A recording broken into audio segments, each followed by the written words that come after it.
Welcome to Unit 5, Lesson 4. This is taking the next step in study of labor markets, looking at what kinds of things shift the demand and supply for labor in a perfectly competitive labor market situation, which we looked at in our last lesson. So the first thing we're going to do is go back to a couple of slides from the last lesson, and then picking up from there, use some changes in the scenario to see what that would do to supply or demand for labor. And we're starting on the demand side. So in the first slide, we've got the whole, remember, market, the whole labor market shown by supply and demand for labor. And the demand for labor is firms wanting to hire workers. And they're going to want to hire workers if the workers produce at least as much value as they cost in wages, which gives us, because of diminishing marginal productivity, gives us a downward sloping firm's demand for labor curve, which comes from what's called the value of the marginal product of labor, or also the marginal revenue product. And then the firm chooses how many workers to hire based on what the going wage rate is, the market wage rate, which they take as a perfectly competitive firm. So if we were to add onto here the wage rate, we call that the firm's supply of labor. So to fill this graph out, we've got quantity of workers.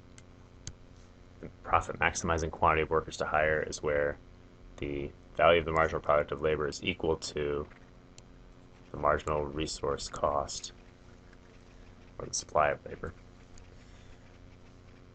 Okay, now that's all given a certain price of the good. In this case, we said $20 per bushel. A certain level of productivity of our workers, this marginal product of labor, and then also a certain given wage. In this one, we said it was 200. And all that leads to an outcome of an equilibrium quantity, or profit maximizing quantity of workers at 5. Okay, so first we want to look at what kind of scenarios would shift the demand curve, would cause the demand curve to, say, there's a different color here, shift to the right. And you can see that if the demand curve were to shift to the right, then the new profit maximizing quantity of workers would be higher if we assume the wage rate stays the same. So what would shift the firm's demand for labor? Well, it all has to do with what goes into this VMPL calculation. So there are two basic things. Remember, one is the price of the good, and one is the productivity of the firm's workers. We said that demand for labor is a derived demand. It's derived from demand for the good. So now to the new slide. If the price of the good changes, so in this market, if the price of wheat increases, what's that going to do to the demand for wheat labor? Let's go back to this table. If instead of $20 a bushel, this moved to $30 a bushel, we'd be multiplying, to get our VMPL, we'd be multiplying each of our productivity numbers by 30 instead of by 20. Each of the VMPL values would be higher, and that would lead to an increase in demand, a shift to the right of that demand curve. So the demand for labor would increase, as shown on this graph on the left here. If we increase the price of wheat, then we shift the demand for labor. This arrow shows it going up. I prefer to think of it going to the right, because we always talk about shifts being to the right or left. Either way, it's increasing the demand for labor. And also, assuming the wage rate stays the same, notice that it's increasing the profit maximizing quantity of workers. So the outcome here is if we increase the price of the good, all other things being equal, we're going to increase the demand for labor, which ends up increasing the quantity of workers the firm will hire. They'll be able to make more profit from more workers because now the product that they're producing is worth more. Okay, the two other things that can shift the demand for labor both have to do with the other piece of the equation for the VMPL, and that's the productivity of that labor. So doing the same kind of exercise, if we were to change these productivity numbers, let's go back to the price of wheat being $20 a bushel. If we were to change these productivity numbers to also increase, or to increase instead, that would also increase the end result of the value of the marginal product of labor. So I'll get back to these specific bullets in a minute, but the overall thing you want to remember is that an increase in labor productivity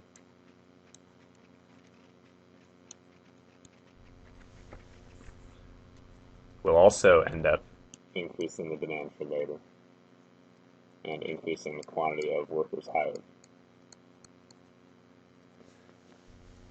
So both of these things are shown by the graph on the left, an increase in the demand for labor. Now, labor productivity relates to both of these bullet points.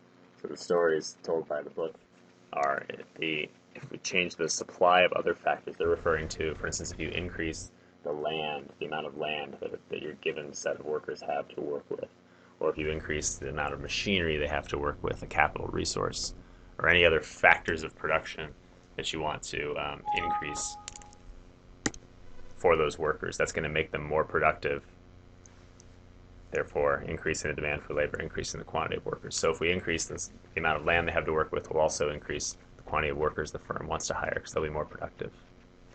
Same with changes in technology. If it's the kind of technology that increases workers' productivity, there's some new assembly line technology, or just, again, some new tool or machinery that's technology that workers have to work with that makes them more productive, that also is going to increase the demand for labor, increase the quantity of workers hired. If it's the kind of technology that replaces workers, of course, this could go both ways. If it's the kind of technology that replaces workers, then you're going to decrease the demand for labor and decrease the quantity of workers hired. So it depends on how the question is worded. If it's a technology that helps workers be more productive, you still using the same labor, then it increases the demand. If it substitutes for labor, then it decreases the demand. So those are the basic things that shift labor demand. And now if we take it back to this, you'll have problems where it will say, okay, so what would happen to the demand for labor and the quantity of workers hired if we, say, change the price of wheat, or if we change the productivity of each worker? And you'll have to recalculate the value of the marginal product of labor and recalculate this profit maximizing quantity of labor given the same wage rate. You could also, looking at the whole market, say that if the demand for labor, if the price of the product increases, if the price of wheat increases, since demand is derived demand, this market labor demand curve comes from the sum of the firm's individual demand curves. Kind of like in perfect competition, the supply curve, the market supply of the good comes from the sum of the individual firm's marginal cost curves. If the price of wheat increases, then we increase the demand for labor. And if we're looking at the whole market, what we can see is that would shift demand to the right, increasing the wage rate and the quantity of labor hired. Now, it can be a little confusing because we just said in these previous problems we weren't going to touch the wage. We're going to keep the wage the same. When we're dealing with the individual firm, do that. In perfect competition, the individual firm is a wage taker, so keep the wage the same. But if you're asked to look at the whole market, what happens is an increase in the price of wheat in the market for labor from the whole market for wheat from wheat workers, then it's going to increase the demand for labor, pushing wages up. Firms are going to be willing to pay workers more ultimately if they're getting more for their product. Okay, now we're going to shift to the other side of this coin, the market labor supply curve, which again comes from workers' decision to work. A little bit of not the norm, because we usually think of supply as the firms doing the supplying, but in this case the workers are doing the supplying. So let's go down to the last slide in this unit. We skipped one, but we're going to come back to it, the one that says monopsony. Anyway, this labor supply slide shows one interesting thing. These graphs show something interesting about the supply of labor. But let's just talk about the supply of labor before we get to those graphs in a more general way. The supply of labor comes from the choice of the trade-off between income and leisure.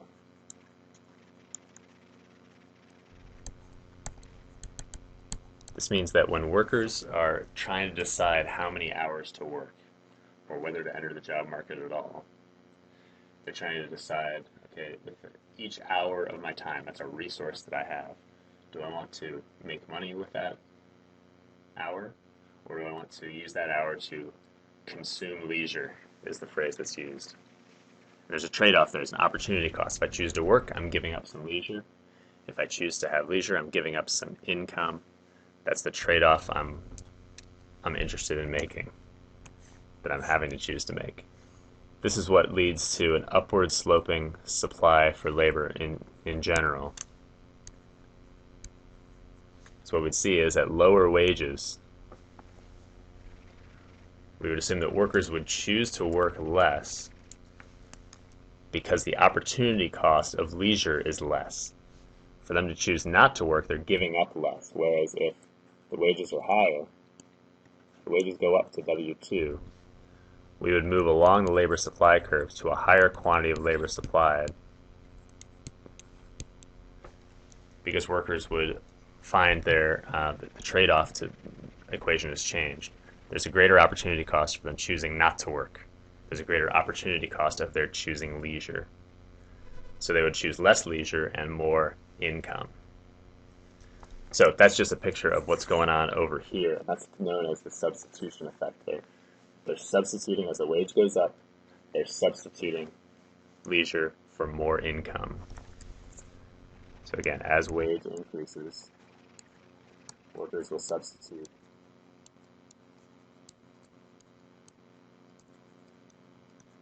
more income, less leisure. Therefore, work more, supply more labor, increasing the quantity of labor supplied.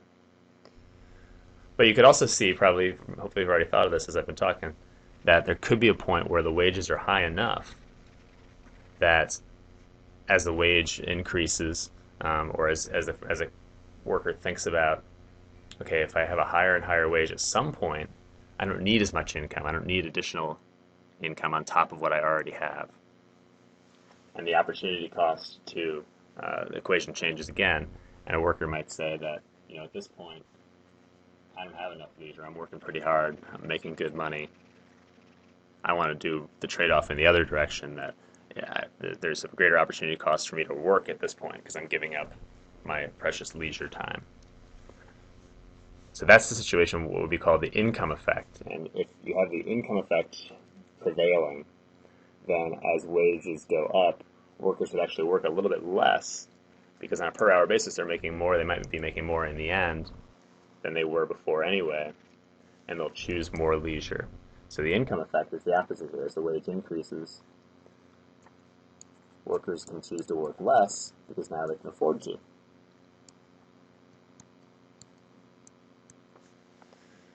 So I don't really love the way the book sets up these two separate graphs as if there's two separate markets for the supply of labor.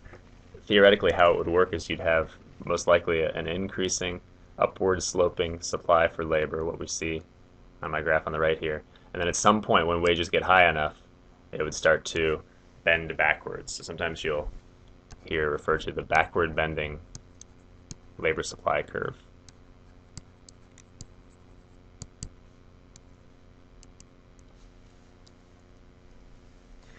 So usually a labor supply curve is just shown as a simple upward sloping labor supply curve. We're assuming we're dealing with the substitution effect mainly.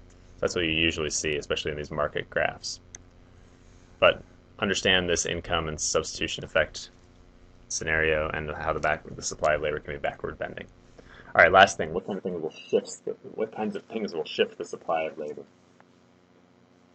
Basically, it's pretty simple. If you increase the number of workers in the market for various reasons, whether it could be social reasons, more workers choosing to do that job over others, over the long run, being trained for that job over others. If you increase the number of workers, then that increases the supply of labor over time. That could come from increasing immigration. So this is where you get the argument that increasing immigration drives down wages. If you increase immigration in the supply of labor for those jobs that immigrants would be taking, then you shift the supply to the right, decreasing the equilibrium wage. Now the same kind of thing should happen with increased population too. So It's that kind of thing should be happening all the time. As demand for goods increases, that should be shifting the demand for labor to the right also. So in most markets, what you should see over time is consistently moving to the right, equilibrium, with the wage rate probably going up a little bit for inflation. It's kind of a macro story, of course, and the quantity of labor increasing. What you see that we see the hiring numbers each month, and talk about how many jobs the economy has to add. This is how it happens: both supply and demand for labor increasing in various markets. Wages hopefully staying more or less constant or increasing a little bit for the benefit of workers. But supply and labor shifts in various markets can increase or decrease wage rates, and this can help to explain why. Okay, we'll work with problems with all of this, and we'll see you in class.